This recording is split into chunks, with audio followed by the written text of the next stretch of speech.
And so we returned. It was spring now, and it was as it always had been. The Northsiders and Southerners were at each other's throats, as was in our nature. An opportunity showed itself for us at this time, however. The trucks that the local banks owned weren't very efficient when it came to moving their loads. To circumvent this, they teamed up with the railroads. The money would be added on to pre-existing Northsider hauled mail runs. Our credibility at this time was much more desirable than the Southerners, so that's why we were chosen. Usually it would be me, Randall, Ernest, or even Todd on some occasions handling these runs to ensure the security of the valuables being hauled on these trains. The knowledge of their existence was kept minimal. Randall, however, didn't care about this. One day he came to Grange in a rather pissy mood.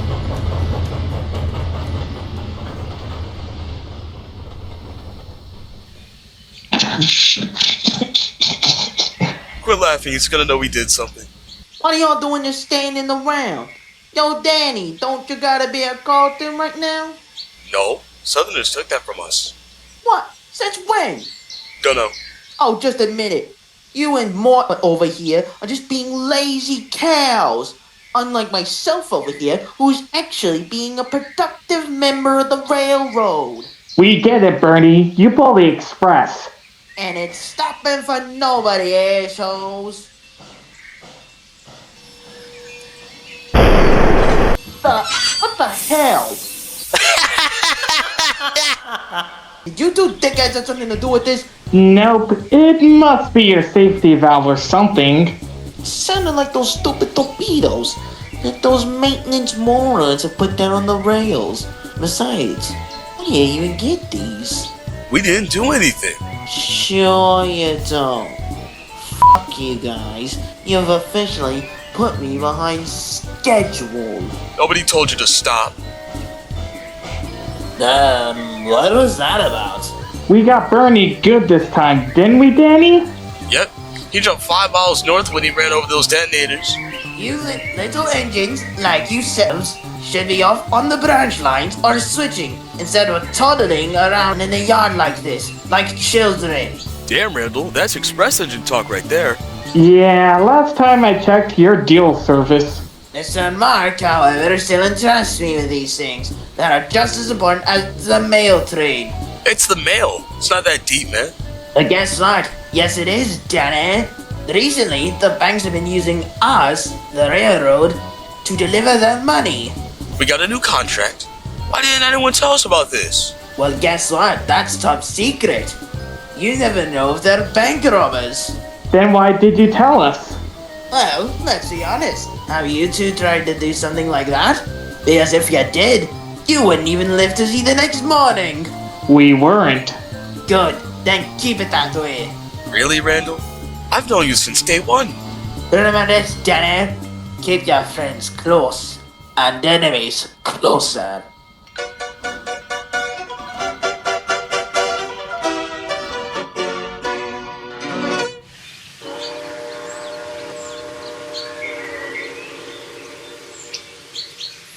So, what's the plan? At midnight on the 22nd, the mail train's gonna leave New Windsor. Why in the blue hell are we stealing a bunch of mail? Dang it, Bobby. It's not the mail we're coming for. I've studied this railroad's operations for months. The final car is what they marked as high priority. That's where all the money from the banks are located. So I reckon we can snatch a couple, then leave. Fuck, that's genius.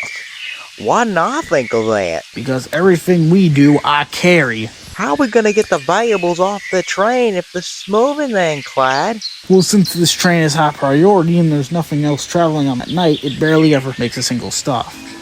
So we gotta make a stop? Yes, it's finally clicking to you. But how? We'll cross that bridge when we come to it.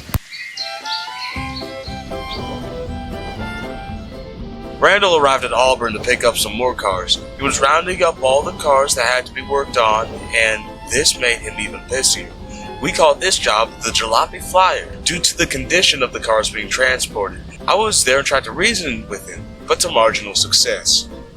Let me guess, you got the Jalopy Flyer today. And how do you know? You're a bit more tense than usual, and a normal consist is never this random. Well, Eddie, I'm the most carefree lad you know after all. That will be Jim from the gravel mine, actually. I sense that there's something more to your woes, though. Want to talk about it? It's Danny and Mott. They're so annoying. All they do is fuck around and act like Grange all the time instead of actually doing work. And they have the nerve to insult me, well, I'm actually 10 times more responsible than either of them. Now, Randall, ask yourself this. You wouldn't tell that to faces, would you? Actually, I did. Oh, well, still ain't nice. They're the background of this division, and you should know that. It might not seem like it, but when you're not looking, they do their job well. Without Danny and Mort, our yards would... Yeah, okay, Unc. I've got my lesson. Now can I go? Nobody said you couldn't unless dispatch says so.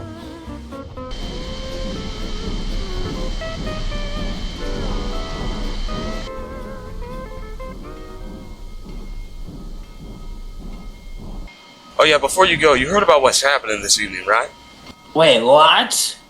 Kiwi, it is with a bittersweet heart that I say that New York Central and PRI has decided to let you go, as your loans from the Union Pacific has expired.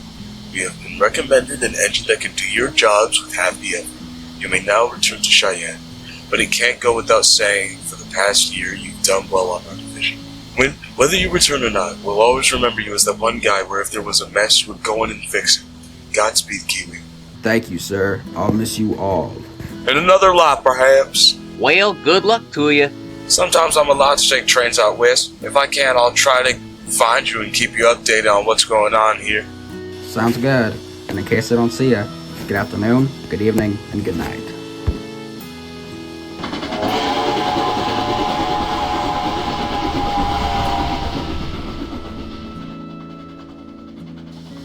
Well, and that's the last we'll see of him for a while, I bet. That's if we ever see him again. Well, be positive, Ernest. I'm sure he'll come back again someday. But the question must be brought up. Who's taking his place? This new locomotive has been recommended by Mr. Jonathan of the Nova Scotia Central Railroad. Due to his strength, he can do the jobs Kiwi would have done on the main line in half the time. And there's the new guy anyway. I don't have a name, but I do know he's from the Grand Trunk Western and the U3B Northern, 6316 specifically. I've been told that he hasn't had a single accident in his career. Not even one.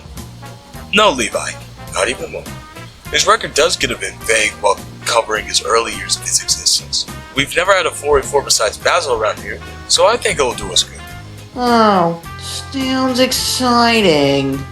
I just can't do this anymore. What? It's been 7 years. Take a break from work and take a wash down. Randall, the first step to working hard is to look like it. I do not care. Take it to the works tomorrow and get a wash down, please. Okay, fine, geez. Kinda gay you're so worried about another guy's appearance.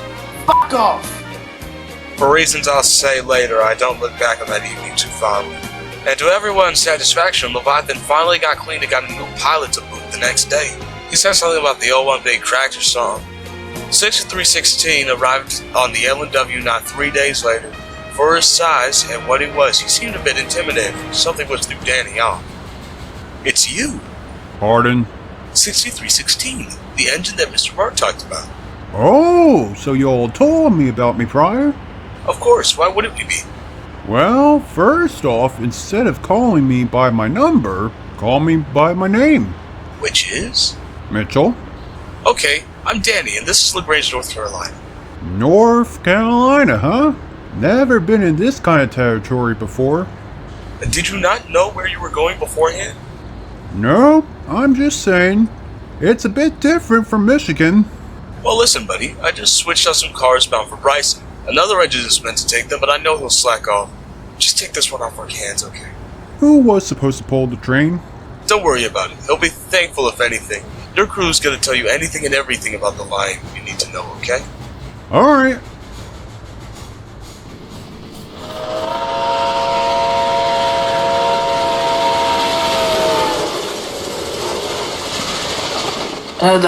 Wait a minute. Who the fuck is that? Didn't you see his number? 6,316. That's the locomotive Mr. Mark talked about. Oh, yeah, that's right. I've never seen a Canadian in person before. That's one beefy engine right there, ain't it? Quite. Just look at the train he's pulling. Those redneck Southerners won't stand a chance with him around here. I just hope he's nice. So it's your turn, eh? Yes, Mort. You better hurry this up. This is a fast train. You can't blame me. I hate the graveyard shift here as much as the next guy. I'd take care if I were you, Randall. Uh-oh.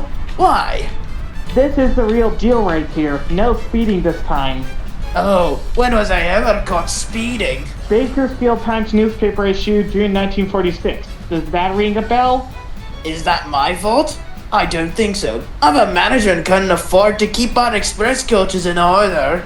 Y'all used a belt to patch up the air horse. I don't want to hear it. Oh, piss off, you Baltimore bugger.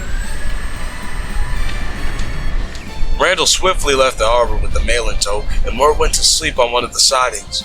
The midnight mail went thundering through LaGrange with everyone else asleep in the roundhouse. Well, almost everyone. Down the line, however, someone was planning to ruin everyone's flow. Wait, no, we can't paint over the light. Why? If we do, the light won't shine through. Aye, that's right. The light's still the train whether to stop or go like on the roads. But how do we make it to show red? Thing 1 and Thing 2 then noticed something. Given the L&W still used semaphore signals at the time, their next act would be pretty easy to execute. Ah, wire. What? Oh, so you're saying we cut them wire? Yes, if we do that, the signals are going to show down indicating red. You got pliers? Oh, let's see. Yes, Clyde, right here.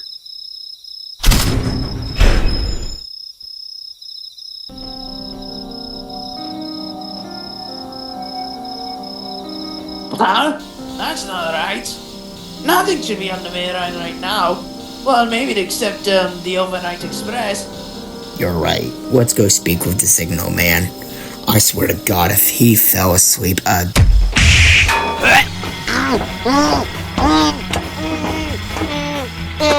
Quit moving, damn it. Now here, get in. Hey, you assholes, you can't just leave us here! What's happening? You were asleep this whole time, too? Engineer? Sam, where the hell have you gone? Quiet, Locomotive. We're your new driver and fireman now. What the? Now here's what's gonna happen. We'll run you to Bison. There we'll have a truck ready for you, your crew, and... Hold up, just a damn minute. I'm depriving myself of sleep just to get this mail right where it needs to be.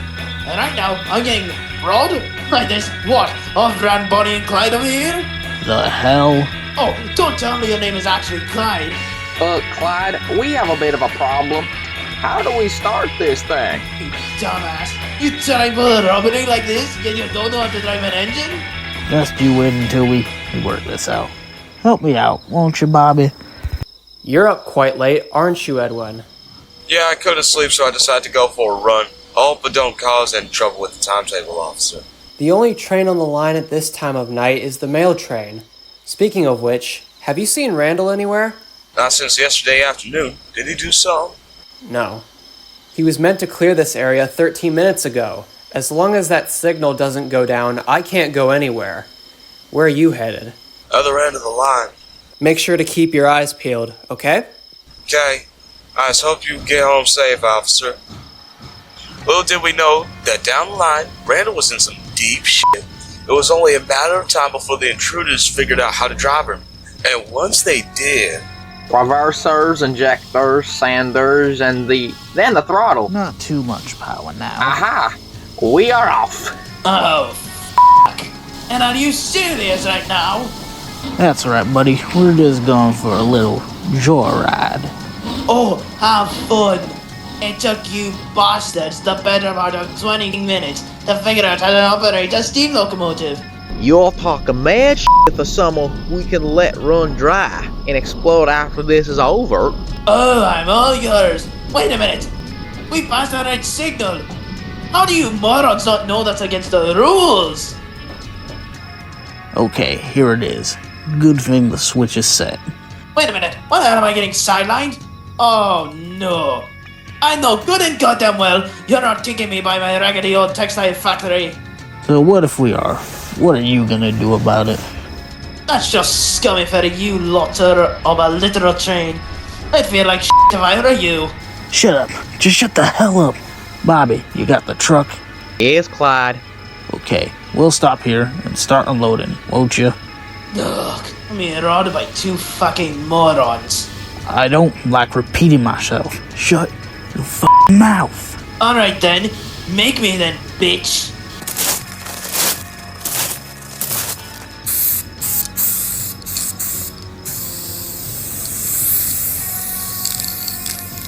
You son of a bitch. You have any idea how much servicing this is gonna cost me? You have any idea how much it costs nowadays? We ready to load out? Yes, Clyde. Good. I'm ready to get out of here. That damn train won't shut up. Since earlier last night.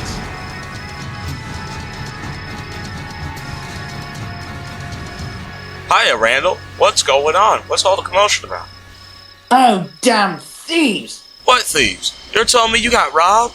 Yes, look, they got it in the truck. You think you're gonna catch them? I don't know. Remember the road bridge going over the tracks of Bakersfield?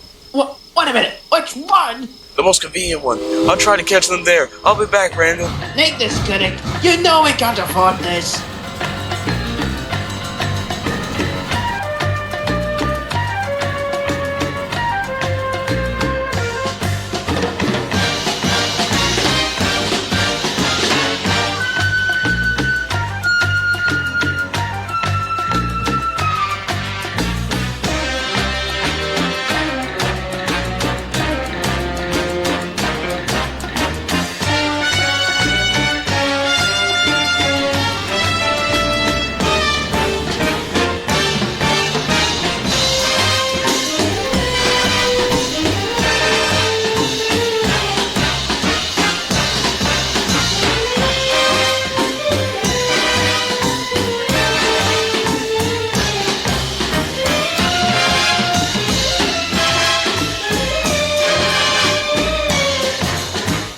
Okay, stop here. I hope we're not too late. Question is, did we stop under the white bridge? Wait, we could run up to the big room. One of us will go stand on each bridge. Good idea. Let's go. What are you gonna do with your half? Half? There's only my all of it. Asshole. Just kidding. Oh, but I might move down to Florida. Look, Clyde, there's a man. Where? Oh, fuck. Andrew, get over here. That was a good try, but not good enough. Good luck trying to run with one leg, Chancer. You guys can call the police here, right? We just gotta find a payphone first, and you make sure those two don't get away. So me and my engineer waited as my fireman went to ring the police. The sun was already coming up, but given the severity of the crime, they showed up in a flash, with Rook showing up even faster with the crane. Good job tonight, Eddie. Thank you, Officer Rook. I didn't mean to steal your job from you. I knew that the mail train had to have been held up somehow, but not quite like this. How did you manage? I saw him run past in kind of a rush after Whittier. By then, I was pretty sure you already fell asleep, so I went to investigate. Followed him to Ryson, where the fools had just made off with all the cash. So then I chased him to this here bridge. My fireman stood on the first bridge forcing those two to swerve off. Speaking of them, who are they and how long are they going away for? We already booked them into the system. Clyde Fate and Bobby Kosher. Because of the severity of what they did, they might be looking at a few decades behind bars. Good riddance. How was Randall when you found him? Oh, him. He complained so much that he exhausted himself and fell asleep. Ha! No, this is Officer Rick's job, but I didn't expect this from a civilian locomotive. 7011, thank you for this. If there's anything we can do for you, please let us know. Nothing comes to mind right now.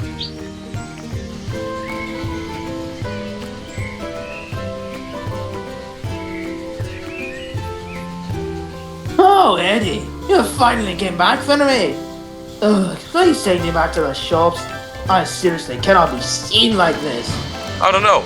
Everyone's been dying to see you since they heard the news. Please, Eddie. Okay, fine. But you roll me. What for? Catching Clyde and Bobby for you? Anyway, the news is gonna be on this like flies on crap. When they eventually interview you, and I know they will, I want you to tell them that it was all me. I was the first one to sense there was something wrong. I caught those gangbangers, and I brought them to the police. Tell them that, okay? Okay, fine. I'd like to go home, please. Now let's go home. You had a long night.